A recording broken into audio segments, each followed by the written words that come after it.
നമസ്കാരം. ഇന്ന് ഈ പുതുവത്സര ദിനത്തിൽ നടന്ന മുഴുവൻ വാർത്തകളും സമഗ്രമായി അറിയാം ന്യൂസ് 360യിലൂടെ. ആദ്യം തലക്കെട്ടുകളിലേക്ക്. 2026 വരവേറ്റ് കൊച്ചിയും. ഫോർട്ട് കൊച്ചിയിലും എൻജിഒ കോട്ടേഴ്സിലും ജനസാഗരം.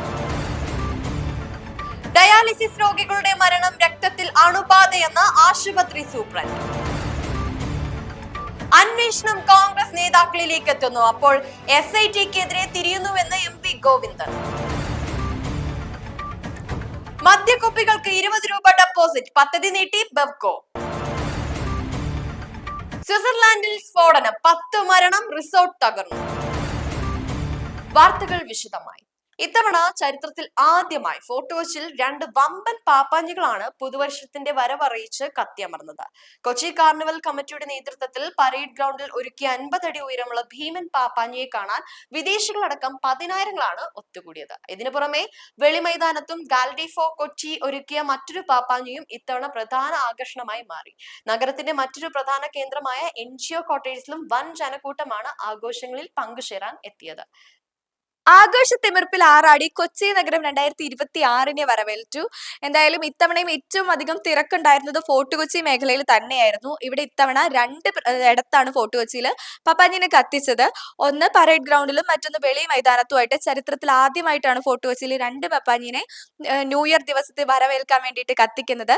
എന്തായാലും പപ്പാഞ്ഞി എരിഞ്ഞു തീർന്നതോടെ ആ വർഷത്തെ സങ്കടങ്ങളും ദുഃഖങ്ങളും എല്ലാം മറന്ന് പുതിയൊരു വർഷത്തിലേക്ക് സന്തോഷപൂർവ്വം കാലെടുത്ത് വെക്കുക എന്നൊരു ആശയമാണ് ഇതിലൂടെ കൈമാറുന്നത്. ഇതിനു വേണ്ടിയിട്ട് വിദേശത്ത് നിന്ന് അടക്കമുള്ള ആളുകൾ എറണാകുളത്തേക്ക് എത്തിയിരുന്നു എന്ന കാര്യമാണ്.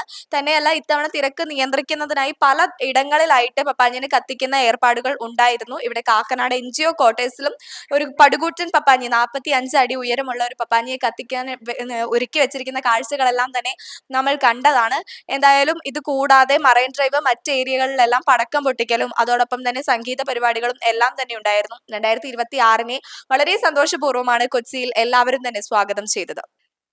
കായംകുളം BHLN ആശുപത്രിയിൽ ഡയാലിസിസിന് വിധേയരായ 2 രോഗികൾ മരിച്ച സംഭവത്തിൽ വിശദീകരണവുമായി ആശുപത്രി സൂപ്രണ്ട് ഡോക്ടർ അരുൺ. മരിച്ചവരുടെ രക്തത്തിൽ അണുബാധ കണ്ടെത്തിയതായും വൃക്ക രോഗികൾക്ക് പൊതുവെ പ്രതിരോധശേഷി കുറവാണെന്നും അദ്ദേഹം വ്യക്തമാക്കി. കായംകുളത്ത് ഡയാലിസിസിന് പിന്നാലെ 2 രോഗികൾ മരിച്ച സംഭവത്തിൽ വിശദീകരണവുമായി ആശുപത്രി അധികൃതർ. ചികിത്സാ പിഴവ് ആരോപിച്ച് ബന്ധുക്കൾ രംഗത്തെത്തിയ പശ്ചാത്തലത്തിലാണ് BHNL ആശുപത്രി സൂപ്രണ്ട് ഡോക്ടർ അരുൺ മാധ്യമങ്ങളെ കണ്ടത്. മരിച്ച രോഗികളുടെ രക്തത്തിൽ അണുബാധ ഉണ്ടായിരുന്നതായും തീവ്രമായ വൃക്ക രോഗം ബാധിച്ചവർക്ക് പ്രതിരോധശേഷി കുറവായതാണ് നില വഷളായതെന്നും അദ്ദേഹം പറഞ്ഞു. എന്നാൽ ആശുപത്രിയുടെ ഭാഗത്തു നിന്ന് വീഴ്ചകൾ ഉണ്ടായിട്ടുണ്ടോ എന്ന് പരിശോധിക്കുവാൻ ആരോഗ്യ വകുപ്പ് അന്വേഷണം ഊർജിതമാക്കിയിട്ടുണ്ട്. ശബരിമല സ്വർണ്ണക്കൊള്ള കേസിൽ അന്വേഷണം UDF നേതാക്കളിലേക്ക് നീങ്ങുന്നതിനെ സ്വാഗതം ചെയ്ത CPIM സംസ്ഥാന സെക്രട്ടറി MV ഗോവിന്ദൻ. കേസിൽ കോൺഗ്രസ് നേതാവ് അടൂർ പ്രകാശ് ഉൾപ്പെടെയുള്ളവർക്കെതിരെ അന്വേഷണം നീങ്ങുമ്പോൾ UDF സ്വീകരിക്കുന്നത് അവസരവാദപരമായ നിലപാടാണെന്നും അദ്ദേഹം കുറ്റപ്പെടുത്തി. ശബരിമല സ്വർണ്ണക്കൊള്ള കേസിൽ UDF നേതാക്കൾക്കെതിരെയുള്ള അന്വേഷണ നീക്കങ്ങളെ സ്വാഗതം ചെയ്ത് CPIM സംസ്ഥാന സെക്രട്ടറി MV ഗോവിന്ദൻ. കേസിലെ പ്രധാന പ്രതി ഉണ്ണികൃഷ്ണൻ പോറ്റിയുമായി അടൂർ പ്രകാശിന് അടുത്ത ബന്ധമുള്ളതാണെന്ന് അദ്ദേഹം ആരോപിച്ചു. പ്രതിയെ സോണിയാഗാന്ധിയുടെ അടുത്തെത്തിക്കുവാൻ അടൂർ പ്രകാശ് ഇടനിലക്കാരനായി നിന്നുവെന്ന ആരോപണം ഗൗരവമാണ്. നേരത്തെ CBI അന്വേഷണം ആവശ്യപ്പെട്ട UDF ഇപ്പോൾ അന്വേഷണം സ്വന്തം നേതാക്കളിലേക്ക് നീങ്ങുമ്പോൾ അത് രാഷ്ട്രീയ പ്രേരിതമാണെന്ന് പറയുന്നത് ഇരട്ടത്താപ്പാണ്. സത്യം പുറത്തു കൊണ്ടുവരാൻ നിഷ്പക്ഷമായ അന്വേഷണം അനിവാര്യമാണെന്നും അദ്ദേഹം തിരുവനന്തപുരത്ത് പറഞ്ഞു.